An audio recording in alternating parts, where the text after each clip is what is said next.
Um, the Republicans' contradictory principles are making a perfect recipe for the recipe for fascism. Now, American democracy is under siege from neo-fascists and other malign forces, from both within and without, without like within and the outside world. Now we have an anti-democracy movement that's global, and in the United States, this has taken the form, most acutely in the form of Trumpism and the larger white right, which today's Republican Party and conservative movement has willingly surrendered to. And the longer story is decades old, and it involves how an increasingly anti-democratic and radicalized right-wing institution had built this norm and gathered the resources to bring an end, so they hope, to multiracial pluralistic democracy and to replace it with the crystal fascist apartheid plutocracy. Now look at that. See, there's Trump there. God, he's so fucking ugly. God, he has a face I just want to fucking punch. God, that is one ugly motherfucker. Um, and now for over 7 years, the American people and the country's elites were warned by a small group, and a vocal one at that, about the existential dangers that Trumpism and the larger neo-fascist movement embodied. Now, unfortunately, the American people and their leaders chose, for the most part, not to listen to the warnings that we gave them. Now, now matters are increasingly dire as Trump is tied with or ahead of President Biden in the early 2024 election polls, and we're gonna have to make sure that Trump does not win again, even though he was installed in 2016. He didn't really win. In an attempt to make a better sense of the rise of American neo-fascism, why so many people who should know better looked away, and the ways that American fascism is both similar to and different from such movements and forces in other countries in earlier time periods, and what comes next, especially if Trump returns to the White House. Um,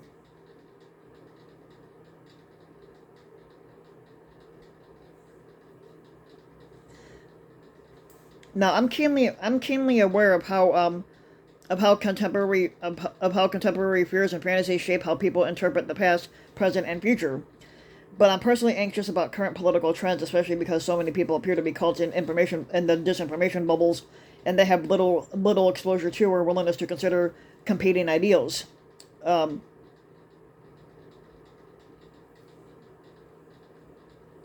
Now, the etymological origin of crisis, which comes from the Greek meaning, refers to a turning point or a point of transition. Originally, with reference to a disease process, many people intuitively sense that the Western world, like the world at large, is at a turning point where things could either get better or worse, depending on any number of contingencies. Now, human action is needed on a variety of fronts to ensure we move into a positive direction, and that's why it's imperative to look back to the 1930s and 40s and remind ourselves what was done effectively and what was done poorly to shore up the democratic democracy. Um, and then, of course, it's just a perfect recipe for that. Um, what do we got here?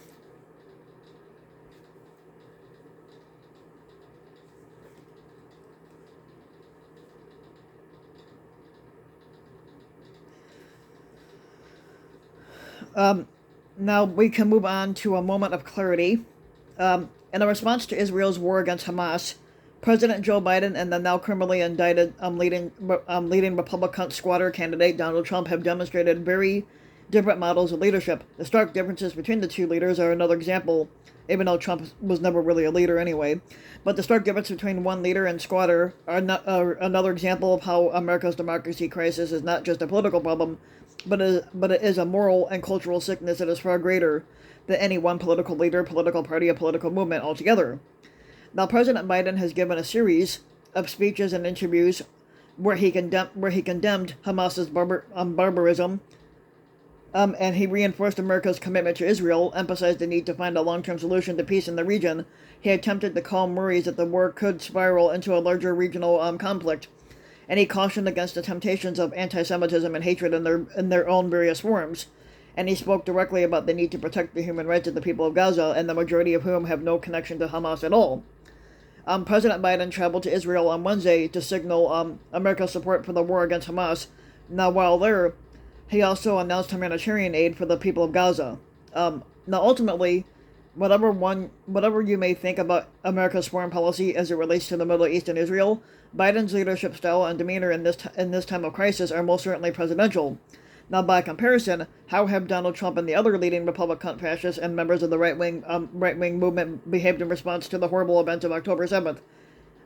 Their reactions and behavior have, for the most part, been partisan, tribal, petty, egomaniacal, or whatever, narcissistic, conspiratorial, dishonest, irresponsible, hateful, willfully ignorant, and more generally contrary to the principles of responsible governance. Now, in a time not too long ago, we've had America's mainstream political leaders on both sides of the partisan divide followed an informal rule that politics and partisanship stopped at the ocean. Now, in the age of Trump and the ascending neo-fascism, that rule has been jettisoned by the right wing because getting political power at any cost with the goal of ending America's multiracial pluralistic democracy is more fucking important than standing in the unity in the time of crisis. Now, on the same weekend that Israel was attacked by Hamas, Donald Trump waddled his fat ass in his malignant narcissism and megalomania. He attacked Prime Minister Benjamin Netanyahu for supposedly not taking his advice while president, and he had praised Hamas as very smart and suggested that the group would not have dared to attack Israel if Trump was still squatter. I'm pretty sure they would. Now, Trump even managed to connect the big lie about the 2020 election and how it was stolen from him, which it wasn't, and his MAGA movement to the crisis. Basically, the election was not stolen. He just can't accept the fact that he fucking lost and that nobody wanted him. Now, taking their cues from Trump leading Republicans and other right-wing propagandists and influential used the October 7th terrorist attacks as an opportunity to tell lies like the Democrats hate Israel and support Hamas via Iran. Now, in an especially loathsome example of this behavior, Senator Tim Scott went so far as to accuse President Biden of having blood on his hands when Trump was the one that has blood on his. And he's trying to claim, that Biden is somehow responsible for Hamas's terror attack on Israel.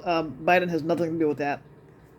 Now, not to be outdone in the amount of vitriol that he can spout, Florida Governor Ron DeSantis told NBC's Meet the Press last Sunday that Palestinians are all anti-Semitic to argue against allowing refugees from Gaza into the United States, which, what Governor Ron DeSantis needs to do is quit inbreeding. That's what he needs to do. Donald Fat-Ass Trump and the other Republican fascists and the members of the right are also using October 7th as a chance to amplify their white supremacist paranoia and conspiracy theories about invaders and terrorists in this iteration Hamas, who supposedly have infiltrated the southern border and are operating in secret terrorist cells. And the Republicans have no proof whatsoever that the border is open. They just keep saying it is because that's what Foe tells them and that's what Trump tells them. And that can't provide evidence that the border is open. Now, waiting for their moment to attack the white America. Now, of course, this is a fucking lie because we know that Trump spews this. Now, nonetheless, a large percentage of, if not the majority of Trump and Republican voters and right-wing independents believe such fictions, which are reflections of the larger white supremacist the Great Replacement conspiracy theory, which there is no such thing as that either. At a time when the United States and the world desperately needed decency and moral clarity, President Biden has provided both, unlike Trump, who Trump didn't provide any. His words regarding the wanton atrocities Hamas has committed against hundreds of Israeli civilians, as well as many Americans and citizens of other countries. Now, in the past week, they have been unequivocal.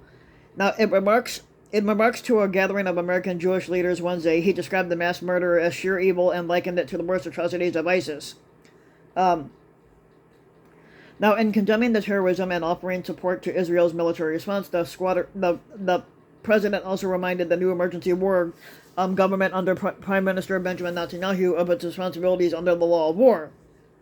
Now, these measured statements put the United States in just about the right place, supportive of Israel, but positioned, if need be, to influence and temper its response. Now, President Biden has so far met the elementary test of political leadership amid the crisis, as those who placed their trust in him at the ballot box 3 years ago hoped he could do. And it's not just comparable. Joe Biden is a good man, a dedicated man, and an effective public servant who's trying to do a good job, and he believes in our institutions. and he believes in our values, he believes in our alliances, and he believes people are fundamentally good, and who was the kind of person that Donald Trump thinks is a sucker. Donald Trump is a fucking piece of shit bad man. He is all about himself. Trump does not give a shit about you. Trump has no moral code whatsoever. Trump does not give a shit about the rule of law. Trump doesn't give a shit about the Constitution. And Trump does not give a shit about American values. Now, how can those Republicans and others on the right say that they stand with Israel while they support a fat fuck piece of shit like Donald Trump? And Donald Trump is also an anti-Semite. Now, via email, Rick Wilson, who is a co-founder of the pro-democracy group, the Lincoln Project, said that this is about the profound differences between Trump and Biden as reinforced by the reactions to the terrorist attacks on Israel by Hamas. Now, President Biden has demonstrated great moral leadership and resolve in supporting Israel in the fight against terrorism and hatred. He understands that freedom and individual rights must be supported through strength and deterrent international alliances and, when necessary, stopping authoritarianism abroad, and it helps to prevent it from gaining ground here in the United States.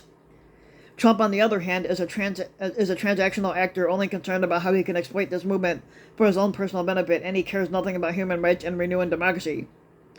Now, there is a feedback loop between the public and their leaders in a democratic society. Leaders take cues and direct us from the public because they need their support to remain in power. Now, those same leaders also shape and influence the beliefs and values of their supporters and the public more generally. As such, what does the irresponsible, hateful, and morally compromised behavior of Donald Trump and other leading members of the right wing in response to the Israel-Hamas war further reveal about their inbred sycophants?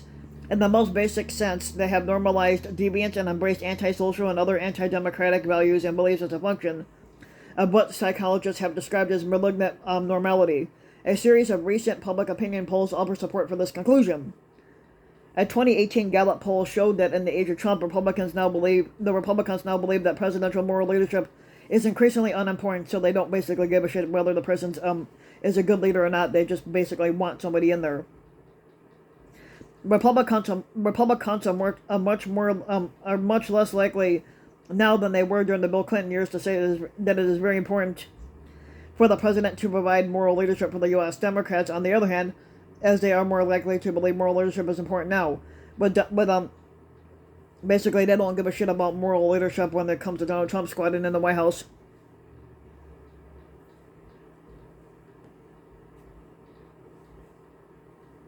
Now, whatever you may think about the specific content and morality of the type of white Christianity that is practiced by Michael Pence, it is clear that he is more religious and a person of faith than Donald Trump is, even though I don't believe that Mike Pence is even a Christian.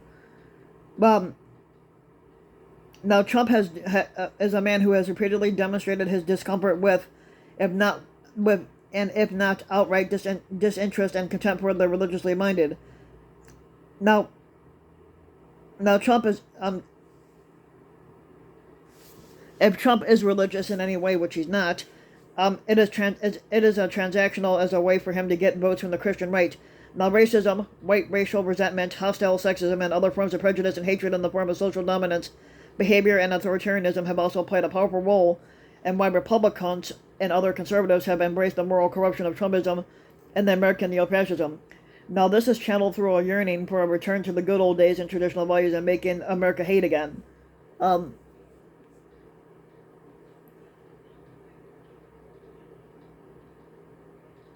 Now, with this embrace of Trumpism, the American neo-fascism, and hostility towards real democracy more broadly, have the maggot people and other members of the right wing just forgotten basic standards of human decency, morality, and good leadership? Or have they instead actively chosen Donald Trump and what he represents, knowing how destructive and evil such forces are because the power is intoxicating and a way to get what they want in America?